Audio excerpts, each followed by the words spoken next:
Okei, joten ensimmäinen koulupäivä on ohi. Ihan hyvin meni.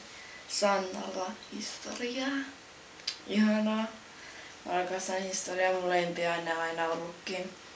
Ja kun pääsee vielä Sannalle sitä pitämään, joten se on mahtavaa matikkaa. Mulla on toisella opettajalla, mikä ei ole mikään niin kiva, mutta matikka 9 on kokeissa tullut, joten en itse osaa, mutta kai se on ihan hyvä numero 9. Mutta